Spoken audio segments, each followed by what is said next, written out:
Segundo bloque del Corre Cámara del día de hoy. Y se acuerdan que la semana pasada hablamos mucho del Festival Internacional de Cine de Punta del Este y de una masterclass que hubo ahí. Nos había quedado pendiente hablar de esto porque se habló de realidades extendidas, realidad virtual, realidad aumentada, aplicadas al cine. Esta masterclass la dio un chileno que se llama Pepe Robano. Algunos de ustedes lo conocen porque vieron su película Bastardo, Herencia de un genocida, una película imponente en el último festival de Cinemateca.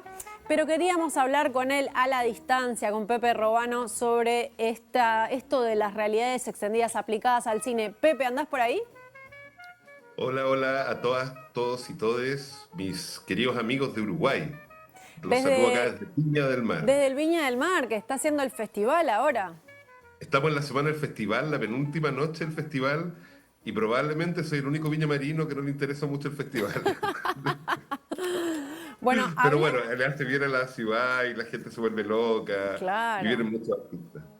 Vamos a hablar de Bastardo, Herencia de un genocida, porque la verdad que es una película imponente, pero que no se puede ver ahora desde Uruguay, así que capaz lo retomamos un poquito más adelante cuando podamos verlo. Me interesa saber cómo fue que después de toda esta historia de tu carrera en el cine, te interesaste por estas realidades extendidas. Bueno, muchas gracias por la pregunta. Siempre me he dedicado al cine documental principalmente, pero cuando uno hace documental, también me pasaba eso que pensaba que estaba haciendo una ficción. Para mí los documentales también son ficción, desde el momento que los grabo, desde el momento que los monto, desde el momento que tengo un punto de vista para narrar una historia. Y siempre pensé que probablemente en los documentales también le faltaba algo más, que era como demoler la cuarta muralla, digamos, y descubrí el año 2017 en Alemania, en el Festival de Doc Leipzig por primera vez, lo que eran las realidades extendidas y mi primer acercamiento en torno a la realidad virtual. Y eso me voló la cabeza. Me acuerdo que me puse por primera vez estos lentes de realidad virtual y aparecí en una especie de fiordo que había en el norte. Eran unas grabaciones que se habían grabado en Groenlandia y estaba en un barco yo. Y eso me sorprendió muchísimo y lo que más me sorprendió fue que pude mirar para atrás. Y eso en el cine no pasa. Y es lo que me maravilló, tener la posibilidad de estar inmerso dentro de una realidad y aparte poder mirar a todos lados. Y también como artista, como cineasta, me llamó mucho la atención perder un poco el punto de vista, porque el punto de vista en esta situación viene dado donde yo pongo la cámara de 360 grados, pero es el usuario, es el espectador quien mira donde quiere mirar. Y eso me parece fantástico un poco, que cada uno se pueda controlar su historia. Sí, y vos podés Esto, resumir más o menos cuál es la diferencia entre realidad virtual, realidad aumentada, inmersiva. Quizá la inmersiva es la que más se ha visto por acá en las muestras de Van Gogh, por ejemplo, o de Frida Kahlo. bueno, todos estos términos están recién naciendo en realidad, así que lo que vamos a hablar ahora puede que cambie completamente de aquí a un par de años más también con el avance de la tecnología. Realidades extendidas son este concepto que se llama a lo que engloba la realidad virtual, la realidad aumentada, la realidad mixta y como tú bien dices, los proyectos inmersivos también. La realidad virtual, en pocas palabras, es esa realidad que uno se pone unos lentes de realidad virtual que se llaman Meta Oculus Quest y que tú te sumerges en una realidad animada, completamente animada e interactiva. Incluso tiene unos controles con los cuales tú puedes interactuar con la realidad digital, digamos, un poco que es animada completamente, puedes entrar a mundos, Claro, viene esa muy por ahí ocupado es el la tema de más los evidente videojuegos. para nosotros desde estos lentes, pero la realidad aumentada, que además tiene usos prácticos ahora. La realidad aumentada es mucho más útil porque, como su nombre nos dice, aumenta información a la realidad. Entonces la podemos hacer con nuestro dispositivo móvil, que puede ser un teléfono, un tablet, y podemos apuntar a un punto y se nos puede crear en 3D, por ejemplo, un objeto. Y eso tiene que ver, se compatibiliza un poco con la realidad del lugar. O sea, nos otorga más información sin perder que lo que es todo el lugar real, en realidad. Nos viene a añadir información al lugar. A diferencia de la realidad virtual, que te tapa la visión porque tienes unos lentes de realidad virtual. Claro, la realidad aumentada, por ejemplo, es poner en el living de tu casa un mueble solo Por apuntando hacia ahí y ejemplo, que aparezca para que veas cómo queda, por ejemplo, ¿no? justamente, ¿Y cuál es y la para ver cómo mixta? queda también en tu espacio, en tu living también.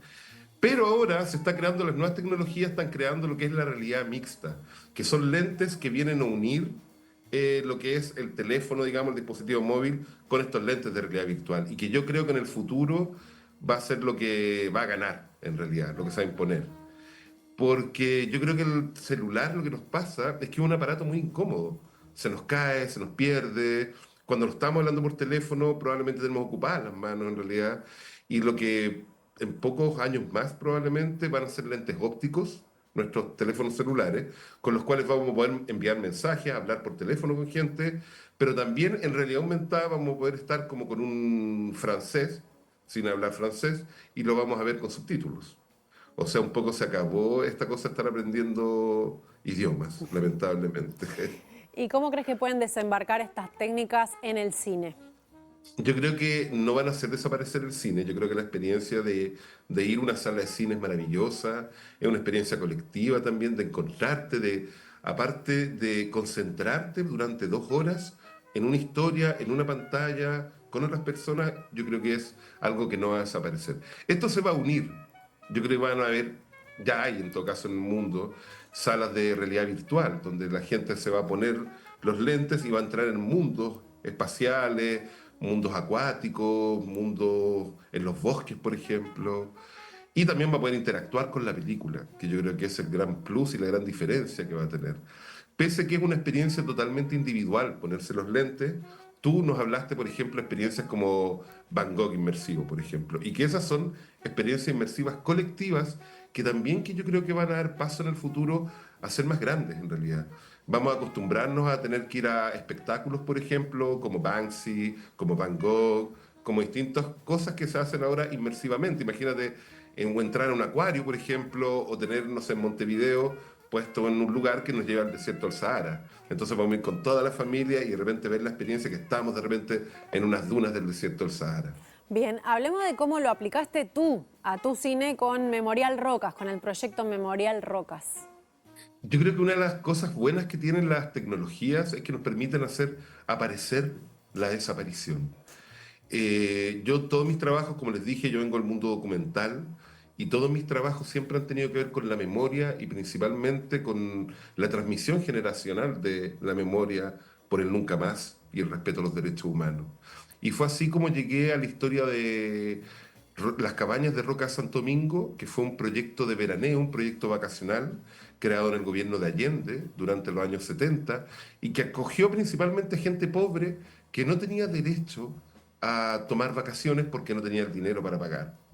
Y se crearon distintos balnearios populares alrededor de Chile y uno de estos fue Rocas de Santo Domingo, que lamentablemente después del golpe civil militar que hubo en Chile el año 1973, se transformó en la escuela de exterminio y escuela de tortura de los agentes de la policía secreta del régimen de Pinochet.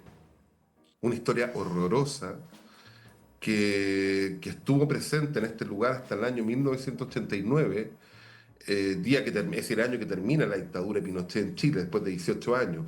En este lugar se entrenaban a los agentes en torturas, en desapariciones, en técnicas realmente horrorosas que reprimieron mucho a muchos ciudadanos chilenos en realidad. Posteriormente de que termina la dictadura, este inmueble está, digamos, complejo turístico en realidad, pasa al ejército y es ahí donde se decide destruir este lugar materialmente. Y es desde ahí donde comienza mi obra, Sí, que tenemos presenta imágenes realidad aumentada. tenemos imágenes que vos tenés, que nos han cedido de cómo era este balneario para los uruguayos totalmente Claro, los años 70, desconocido. imagínense, tenía unas formas como de A, de estas típicas como casas alpinas, y eran muy particulares porque estas mismas casas se repitieron en otros balnearios también. Y una de las cosas más impresionantes para mí era cuando estuve con testimonio de gente que fue a veranear en ese momento, era que mucha gente por primera vez había tenido la oportunidad de ver el mar. Y yo creo que que es algo que nos hace pensar hasta el año 2025, si todas las personas, por lo menos en mi país, no todo el mundo tiene derecho a tener un veraneo, ahora que estamos en el verano, justamente. Sí. Porque en Chile sale muy caro arrendar una casa o ir a un hotel. Probablemente hay mucha gente que no, pues, no tiene esa posibilidad. Y durante los años 70 se dio esa posibilidad. Yo creo que es el legado más bonito que nos deja este proyecto. Sí, acá Y se ha cuando hablado yo de turismo social. en ese Turismo sentido. social. Entonces vos venías haciendo la línea de tiempo, estas cabañas que luego las toma el régimen militar, no solo las cierra para la gente, sino que además las convierte en un centro. Claro, se apropia de las cabañas en Claro. realidad y las transforma en una escuela de exterminio.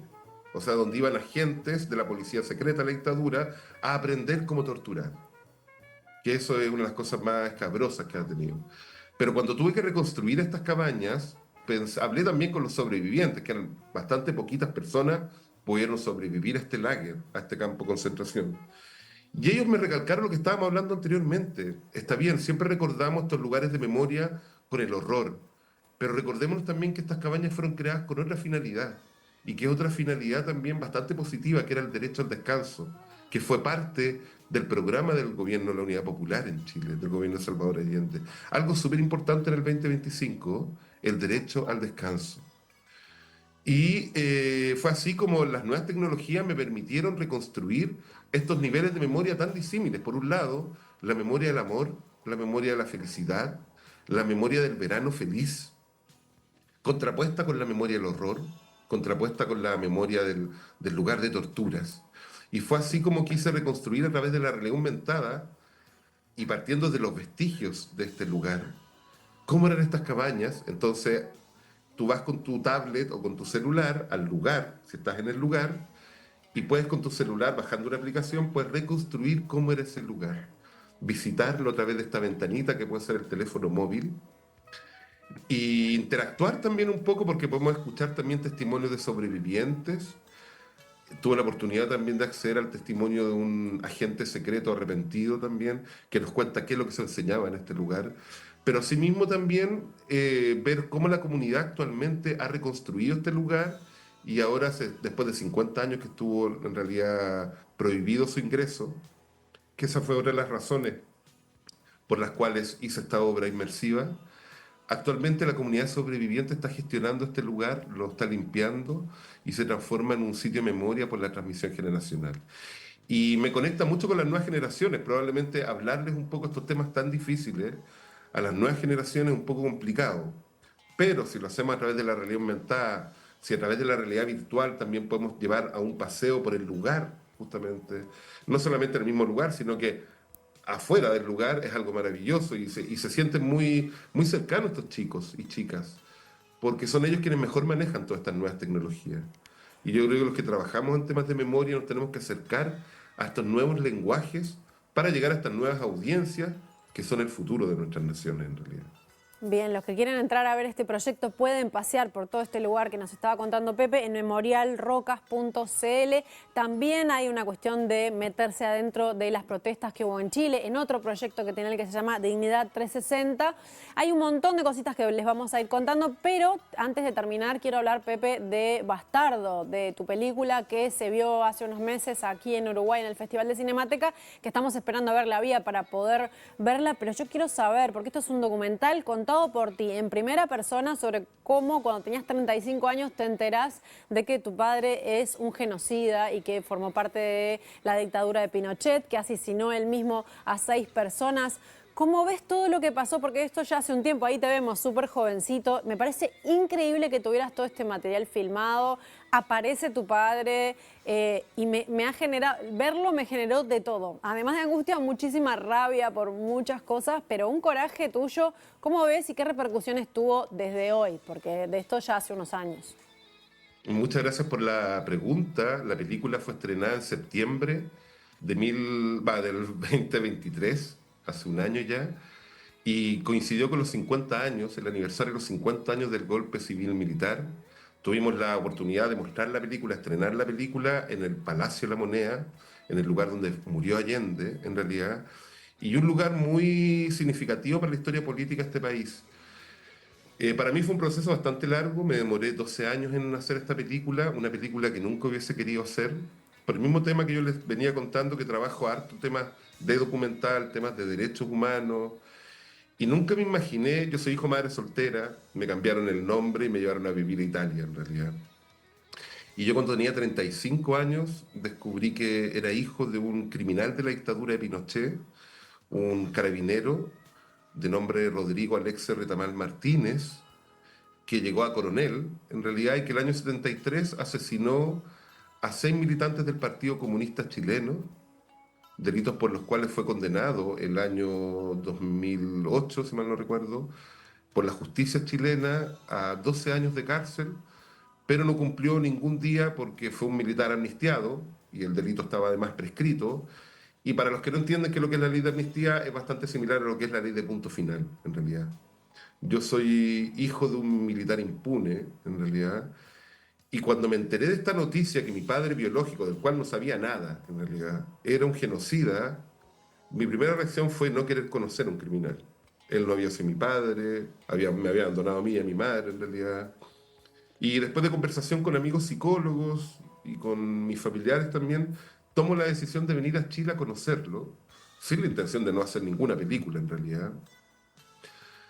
Y para primero tener un contacto con esta nueva familia que yo no conocía. O sea, no solamente venía a conocer un padre, sino que venía a conocer a mis hermanas, a tíos, a abuelos. Y fue todo un proceso bastante largo y entre comillas bonito, pero a ver, familiarmente fue como venir a conocer una familia que no conocía. Siempre me llamó la atención el hecho de que él fuera un genocida. Y ahí me sale un poco una cosa del hijo de madre soltera, que es como querer agradarle al padre, o de este padre que te abandonó también un poco. Y fue así como que yo incluso me hubiera gustado ver la posibilidad de descubrir que no había estado involucrado en el caso, o que al menos en la intimidad conmigo se arrepintiera y me dijera, ¿sabes qué? Esto, yo tenía 20 años, esto en un contexto histórico de una guerra, como ellos lo llamaban en realidad. Pero bueno, nunca se arrepintió de sus crímenes, nunca colaboró tampoco con la justicia y principalmente nunca se arrepintió de mi abandono también. Yo pese a que estuve viviendo cerca de él los últimos 5 años de su vida, cuando terminamos muy mal, o sea, terminó nuevamente rechazándome, en realidad. Y eso provoca, voy a hacer un spoiler de la película, pero bueno, Sí. provoca que yo tenga que demandar a toda mi familia, en realidad, y iniciar un proceso judicial por mi identidad. Y para poder contar legalmente la historia que te estoy contando también. Y la película transcurre en esta gran duda que es, ¿qué es lo que harías tú en mi caso? Si a los 35 años descubrieras que tu padre es un genocida.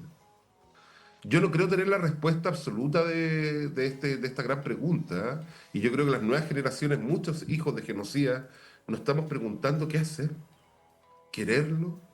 ¿Defenderlo porque es nuestro padre y porque lo queremos? ¿O condenarlo como fue Picasso en realidad? Y fue así como mi historia, junto con otras historias también de origen un colectivo internacional, Ujú. que se llama Historias Desobedientes, hijos, hijas y familiares de genocidas, que luchamos por la justicia, por la verdad y por la memoria, y que también está presente en Uruguay. Así Sí. que invito a toda la audiencia a revisar las redes sociales, Historias Desobedientes, hijos, hijas se cambia el nombre en Uruguay, de perpetradores en Uruguay, que luchamos por la memoria, la verdad y la justicia. Pueden buscarlo por historias desobedientes, que también hay Historias muchos Desobedientes, y que casos. estamos presentes en varios países también, En debo Buenos decir. O Aires, sea, en Argentina también, sí. en Argentina también es muy fuerte, pero también, ojo, en España, en Alemania con los hijos de nazi, en España con los hijos franquistas, y tenemos también en Brasil también, Paraguay también hay algunos. Pero bueno, un fenómeno, no es un fenómeno, es una idea y una reflexión, creo yo, que muchos hijos de estos criminales hacemos justamente porque creemos que es lo más importante para la transmisión de la memoria. Entender que esto no solamente fue un error, que fue un crimen y que lo más importante en la vida son el respeto a los derechos humanos. Y yo creo que eso como nuevas generaciones tenemos que incentivarlo en un momento aparte mundial donde hay tantos negacionismos, donde todavía hay gente que hace como el saludo nazi para caerle bien a un sector político, donde vemos a reivindicar en muchos gobiernos lo que fueron las dictaduras, sobre todo en Latinoamérica. Nosotros desde la sangre les decimos nunca más. Tremendo. Pepe Robano, un placer conversar contigo. Te vuelvo a Muchas felicitar gracias por a esta ustedes. película y estamos esperando a ver cuándo se pueda ver en Uruguay para Esperemos, contarles. hagan ahí, llamamos a los televidentes, por favor, que hagan campaña Sí, pero además tú para sos que súper la abierto Cinemateca con... la vuelva a reponer. Ay, ay, claro, exacto. Pepe Robano, muchísimas gracias por haber conversado con Muchas gracias a nosotros hoy. ustedes. Gracias. Bueno, nosotros nos vamos a la pausa y a la vuelta tenemos unos informecitos sobre las mujeres en el audiovisual. Ya volvemos.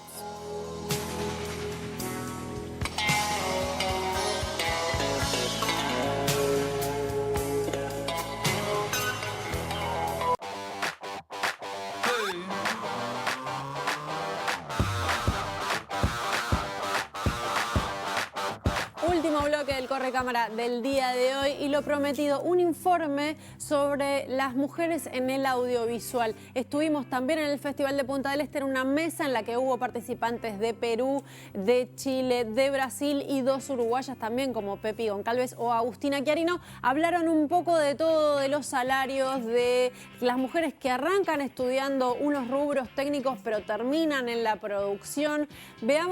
Arranquemos el informe por la pregunta de por qué es importante la presencia femenina en el rubro audiovisual. Mira lo que nos contaban. Porque el mundo está hecho de las dos partes y si no tienes esa mirada te va a faltar la mitad del mundo.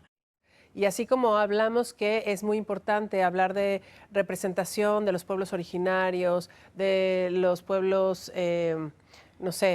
racializados o de minorías diversas, son parte de la población y como parte de la población necesitamos tener un reflejo en la pantalla. Las mujeres somos el 50% y no tenemos esa representación. Entonces estamos, yo creo que hablando, discutiendo, promoviendo que ese 50% de la población tenga una representación en pantalla, que tenga una representación en las historias, que tenga una representación en las formas de mirar, porque no nada más es queremos hablar de nuestras historias, sino queremos hablar desde nuestro punto de vista cualquier historia, porque además no nada más es femenino, masculino, sino es a lo mejor latinoamericano y Asia, y tienen otra forma de pensar. Hay una mirada, digamos, que hace que las mujeres no accedan a determinados espacios, que tiene que ver con un posicionamiento social sobre que las mujeres estamos en espacios que tienen que ver con el cuidado. Y entonces el cargo de producción, por ejemplo, es un cargo tradicionalmente que no está mal visto para que las mujeres lo asuman. El puesto de cámara o el puesto de sonido, por ejemplo, son puestos en los que tradicionalmente las mujeres no están. Entonces, trabajar con equipos altamente masculinizados genera, digamos, como muchas dificultades para las mujeres. Entonces, ya desde la formación, las mujeres no toman o no se van a esas especialidades porque son especialidades que no son tan amables, digamos, no están tan abiertas. Entonces, importa mucho quién te forma, en qué ambientes, qué tipo de cosas los profesores se han cuestionado de este tema de género para permitir, digamos, que las personas puedan tomar esa decisión de formarse en esa área y después plantarse profesionalmente. El tema de los salarios es algo complejo porque finalmente los números no se abren así. Pero el día que tuve acceso a saber cuánto ganaban mis colegas, que probablemente trabajaban igual o menos que yo, porque las mujeres solemos ser muy desmedidas en nuestro trabajo y cuando algo te apasiona, pues yo sabía la hora que entraba, pero nunca sabía la hora que salía. Y solemos involucrarnos más allá de lo que el cargo corresponde. Yo comencé con una posición y de repente me daban, ya no solamente veía la programación del canal, la producción de ficción, sino que tenía a mi cargo promociones y de repente si eres ideal, vas a ser la vocera oficial del canal, relaciones públicas está bajo tu cargo y yo con el mismo sueldo tenía 3 gerencias, mientras que mis colegas tenían una sola. Creo que esto último que decía Cecilia aplica para muchos rubros más, además del audiovisual. En esta mesa redonda se habló del MAU, del trabajo de las mujeres del audiovisual del Uruguay. Se tiraron varios datos, uno de ellos que solo el 20% de las mujeres acceden a dirigir su largometraje. Y también se habló de un estudio de 2010 que reveló que cada 4 mujeres que había en una sala de cine había un hombre. Entonces venimos con la idea de las historias las están contando los hombres, pero los que van al cine terminan siendo las mujeres. Y esto nos lo retomaba Pepi Goncalves para contarnos un poco sobre que había que pensar un poco más en esto, retomando casos de éxito de los últimos años en la cartelera uruguaya. Míralo. Y bueno, hay que empezar a cuestionar un poco eso, porque también hay veces que el cine uruguayo no llega a los espectadores, porque también nosotros no estamos entendiendo quiénes son las personas que están en la sala. Y bueno, hay fenómenos como La Flor de la Vida, no sé, hay algunas películas en las que uno notoriamente ve que hay un éxito y es porque de alguna forma estamos hablándole a ese público. Y me parece que eso es una cosa muy importante, que hay que entender y saber leer el tema de quiénes están del otro lado, de quiénes están sentados en el público. Y ahí de vuelta hay algo importante que es cómo se ignora por completo a las niñas y a los niños, ¿no? Ahí hay como también como muy poca oferta, hay muy poca preocupación por formar a un público para que vea algo diferente que no sea solamente lo que Hollywood te brinda. Por ahí Abril Álzaga de México decía que las mujeres estaban más abiertas a mirar distintos géneros de cine y los hombres en México iban más a un género en particular. También se habló del acoso y del abuso, diciendo que forma parte del rubro del mundo audiovisual, igual que de todas las industrias. Todo esto se conversó en esta mesa redonda sobre mujeres en el audiovisual que nos gustaba compartir con ustedes. Hasta acá el Corre Cámara del día de hoy. Nos reencontramos el próximo sábado para seguir hablando de cine y si no, el lunes en la repetición. Hasta la próxima.